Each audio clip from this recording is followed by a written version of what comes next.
What creates a serial killer? Is it genetics, trauma, mental illness, or something even darker hiding beneath the surface? Serial killers don't just come out of nowhere.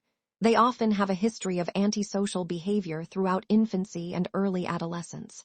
Psychiatrist Dorothy Lewis of New York University concluded that a murderer is made through a lethal combination of childhood abuse, neurological disturbances, and psychiatric illness, as FBI profiler Jim Clement explained.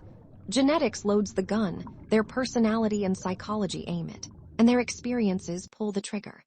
The following early warning signs are all attributed to some of the most cold-blooded and heartless serial killers ever known. If only someone would have seen it coming. Number 1. The Macdonald Triad was first suggested by psychiatrist J.M. Macdonald in his 1963 paper, The Threat to Kill. Macdonald had compared 48 psychotic patients with 52 non-psychotic patients who all displayed violent tendencies. The research suggested that 3 particular behaviors in early childhood figure prominently in the ranks of serial murderers. One of those behaviors was enuresis, bedwetting. Although this is common in childhood, it would become a concern if the bedwetting continued twice a week for at least 3 consecutive months after age 5.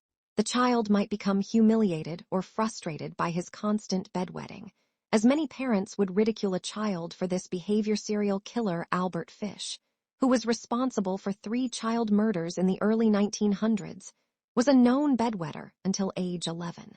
Donald P. Wee Gaskins, Jr., who claims to have killed more than 100 people, although he was only convicted of 9 murders, also was a persistent bedwetter throughout his childhood. Number 2, Arson MacDonald also theorized that arson, or fire setting, was another early behavioral trait that could be linked to violent tendencies later in life.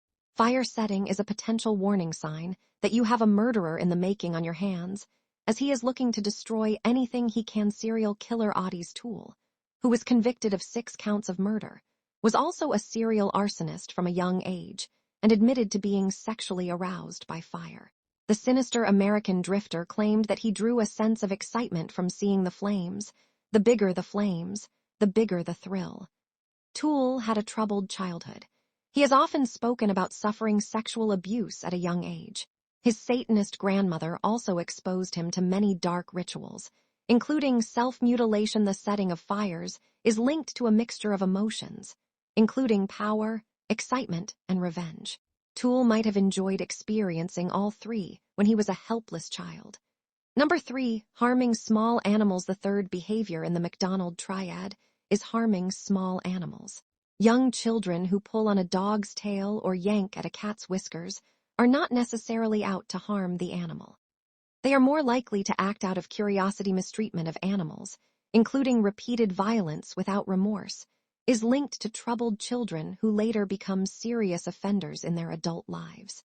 60% of children who have suffered previous abuse themselves have turned to mistreat animals.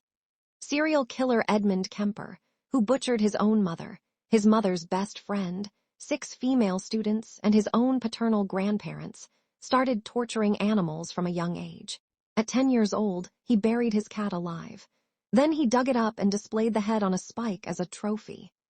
At age 13, he used a machete to chop off the head of his replacement cat. Writer Harold Schechter noted, "Animal torture isn't a stage. It's a rehearsal." Number 4, head injury. A study found that the majority of notorious serial killers had suffered head injuries in childhood. Elaine Whitfield Sharp, defense attorney and expert in head trauma cases, said that these early injuries are connected to a lack of empathy in later life.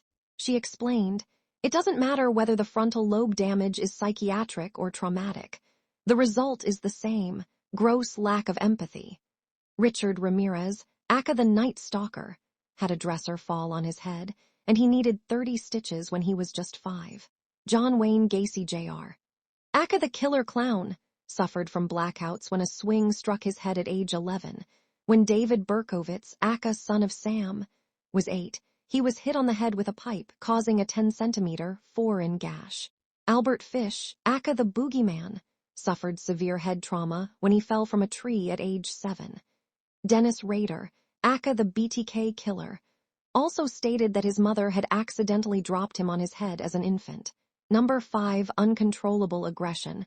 One of the first signs of psychopathy in adolescence is extreme antisocial behavior, such as persistent aggression. The Institute of Psychiatry stated that about 5% of children have a severe level of antisocial behavior, which later develops into psychopathy. For 30% of children displaying this behavior, it can be attributed to genetics.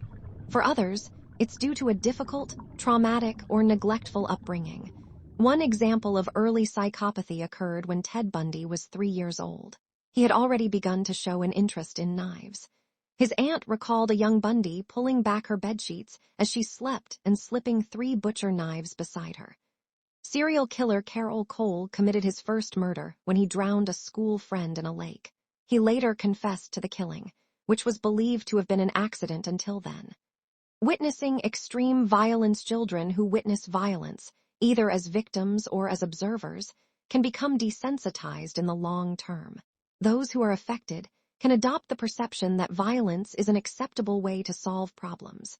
Criminologist Dr. Adrian Rain explained that both biological and social factors surrounding violence in childhood contribute to antisocial behavior in adolescence. In his book, The Anatomy of Violence, he explained, genetics and environment work together to encourage violent behavior. Most notable was the severe violence witnessed in childhood by serial killer Richard Ramirez. His older cousin, Miguel Ramirez, had returned from the Vietnam War and told a young Richard details of the torture and mutilation of Vietnamese women. Miguel even showed him photographic evidence of what the victims endured. When Richard was 13 years old, he witnessed Miguel murder his wife. Before Richard Ramirez was captured in 1985, he murdered at least 13 people and tortured dozens more, earning him the name the Night Stalker.